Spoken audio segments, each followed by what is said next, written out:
Hello everyone, आज हम लोग डिस्कस करते हैं एक्जिमा यानी कि दाद के बारे में। आज हम लोग जानेंगे कि दाद क्या होता है, दाद का होने का क्या कारण होता है, इसका क्या सिम्टम्स पाया जाता है और दाद होने पर हम लोग कौन सा मेडिसिन ले सकते हैं। इस सब के बारे में आज हम लोग डिटेल से जानेंगे। तो चलिए वीडियो को स्टार्ट करते हैं। सबसे पहले हम लोग जान लेते हैं कि दाद होता क्या है। दाद जो है यह एक प्रकार का स्किन डिसऑर्डर होता है। यह बॉडी का किसी पार्ट में लाल चकत्ता जैसा हो जाता है और कभी कभी इन्फेक्शन के कारण फोड़ा या फुंसी जैसा या पपड़ी जैसा बन जाता है। इसको क्या बोलते हैं? दाद कहते हैं। इसके बाद हम लोग जान लेते हैं कि दाद होने का क्या कारण होता है। दाद होने का मेन कारण होता है बैक्टीरियल इन्फेक्शन या फंगल इन्फेक्शन। अगर हमारे शरीर में बैक्टीरियल इन्फेक्शन या फंगल इन्फेक्शन हो जाता है तो इस कंडीशन में क्या होता है? दाद होने का समस्या रहता है। इसके बाद ब्लड में किसी प्रकार का इन्फेक्शन वगैरह हो जाता है तो इस कंडीशन में भी दाद होने का समस्या रहता है। इसके बाद वर्म इन्फेक्शन के कारण होता है। इसके बाद हाइजीन का कमी, अगर शरीर में हम लोग साफ सुथरा नहीं रखते हैं, अगर एक कपड़ा बार बार पहनते हैं, उसको साफ सफाई का ध्यान नहीं रखते हैं तो इस कंडीशन में भी क्या होगा? दाद होने का समस्या रहता है।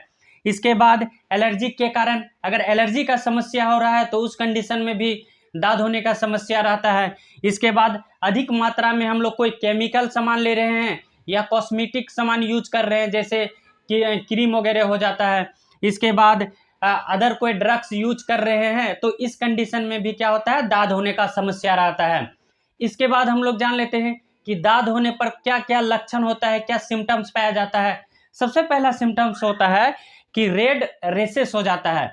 मतलब अगर कहीं भी दाद होता है तो गोल जैसा होगा, चकत्ता जैसा हो जाएगा, उसमें क्या होगा? लालीपन जैसा हो जाएगा। इसके बाद क्या होता है? इचिंग होता है। वो जहां दाद होता है उस जगह में जो नोचनी हो जाता है, यानी कि खूब नोचने का मन करता है, खुजली जैसा मन करता है।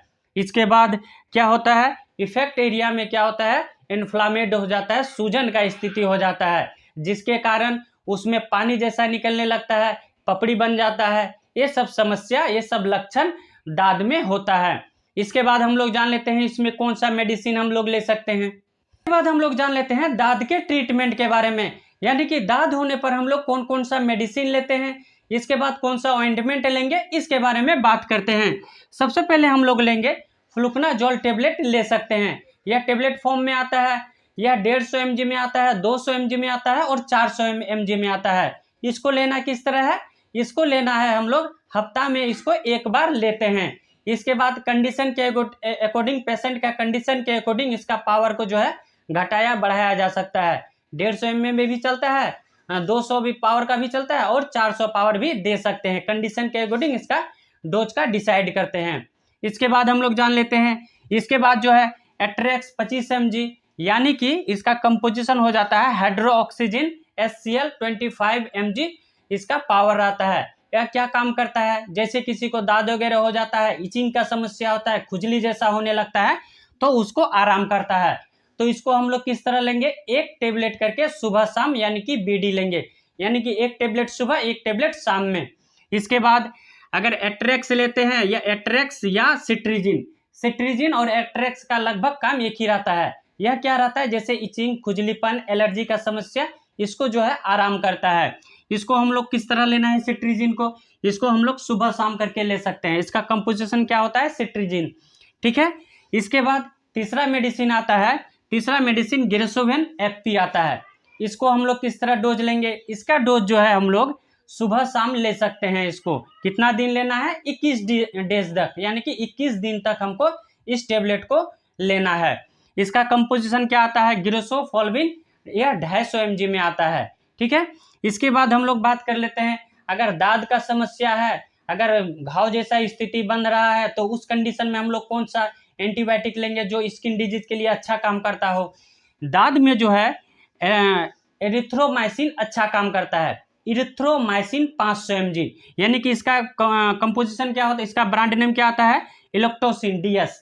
यह टेबलेट फॉर्म में आता है। इसको हम लोग किस तरह देंगे? एक टेबलेट करके सुबह शाम, यानी कि BD दे सकते हैं। ठीक है। सुबह शाम, एक टेबलेट सुबह एक टेबलेट शाम में दे सकते हैं। इसके बाद अगर हम लोग ऑइंटमेंट में लेते हैं, क्रीम वगैरह में लेते हैं तो कौन कौन सा क्रीम आता है? जोलेफ आता है, इसके बाद रिंगार्ड क्रीम आता है, लिवाफिन ऑइंटमेंट आता है, इसके बाद क्यूडर्म ऑइंटमेंट आता है, बेटनोवेट एन आता है, बेटनोवेट सी आता है, इसके बाद पेंडर्म प्लस आता है। इसके बाद जो है अगर लोशन वगैरह में लेते हैं तो लोशन में लेक्टो कैलामाइन लोशन आता है। ये सब को हम लोग दाद में यूज कर सकते हैं। इसके बाद दाद जब किसी को होता है तो साफ सफाई का विशेष ध्यान रखना चाहिए। इसके बाद जैसे अधिक मात्रा में साबुन वगैरह लगाते हैं, इसको कुछ दिन थोड़ा परहेज रखना चाहिए, डिटर्जेंट थोड़ा परहेज रखना चाहिए। ये सब जो है थोड़ा ध्यान रखना पड़ता है। तो आई होप वीडियो आप लोग को अच्छा लगा होगा। अच्छा लगे तो वीडियो को लाइक, सब्सक्राइब, कमेंट कर दीजिएगा। थैंक यू, धन्यवाद।